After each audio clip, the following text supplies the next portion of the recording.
Hello, this is Alex from phpacademy.org, and this is another video for the new Boston. We are dealing with functions with return values in this video. If you haven't already watched the other two videos on functions, do so.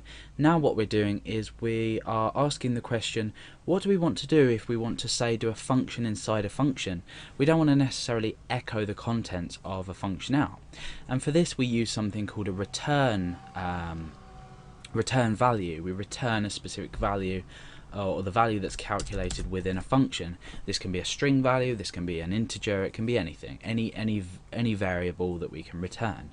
Now, the idea of the program the small program I'm going to create in this is we want to create a function that divides two numbers, but we also want to create a function that adds two numbers.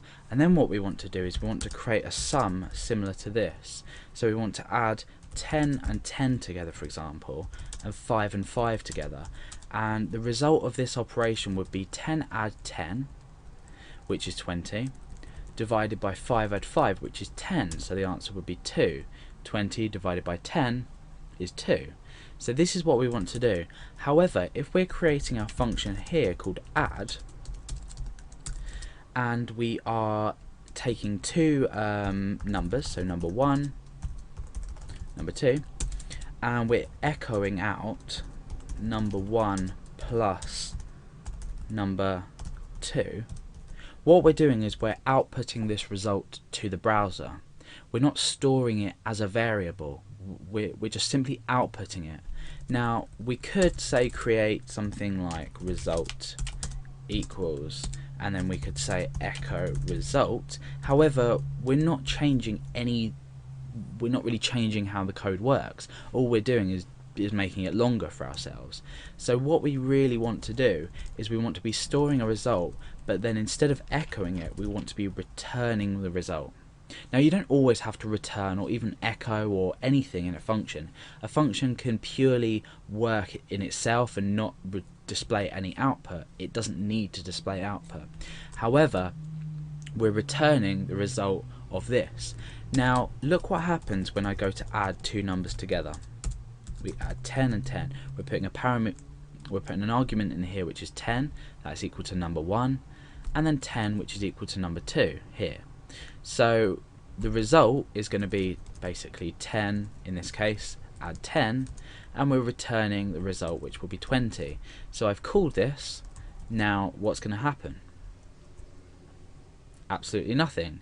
And the reason for this is this now is equal to 20, but we're not doing anything with it. We're calling the function and we're supplying it with arguments, but we're not doing anything with it. So in fact what we can now do is echo out the function in itself, and what this is going to do is it basically means we can either use this as a variable on its own, or we can echo it out to display it to the user. So this will now echo out 20 to the screen. And what this means is that I could say add 1010 plus 100 and echo that out. So what we're doing is we're including this function, the called function, inside another mathematical sum. So now let's refresh and we should get the result 120, which we do. So you can see now that instead of echoing a value, we're returning a value. Therefore we've got so much more freedom now to use this as a variable in itself. So the example I showed was we had an operation here which was 10 add 10, should really be displayed like this, 10 add 10, and 5 add 5, and the result of this is going to be 2. So how are we going to do this? We need a function to add, which we've already got. We've got a function to add up here, which we can use for this, and we can use for this. We don't need two different functions. We can add 10 and add 5, add 10 and 10, add 5 add 5, and it will produce the same result with the same function. But now we need a function to divide. So we create a function to divide exactly the same way as we've done. We supply a number in here, so number 1, number 2. Now these values here, these variables here, are superficial. They're not actually declared variables. They're just telling you what, well, they are, but they're just telling you what we need to read in. So you can name them the same name. We've called number 1 and number 2 here, and we've called it number 1 and number 2 here. So we can do exactly the same thing. Result equals number 1 divided by number 2, and then we return the result. Okay, so now let's run this program to make sure we don't have any errors, which I don't think we will do. No. Now we need to take the original sum that I wanted to achieve, and we need to put it into practice with just these two functions. And it's simple. We need to create a variable called result, or you can call it anything you like, and in fact, let's call it sum, and that is equal to divide. Okay, we need 10. We need a value here and a value here.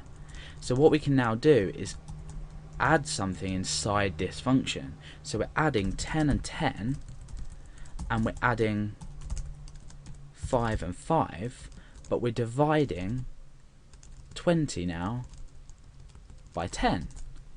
So we've declared, or we've called a function within a function.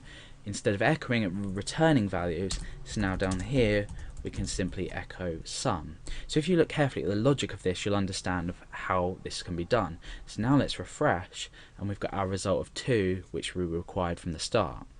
So this is basically how to return a value in a function, and you can see how useful it is. Instead of just echoing something out or just performing an operation, we're actually returning something for the user, or for us to use as the variable as a whole, rather than just a function to echo out the result of what we've done inside the function.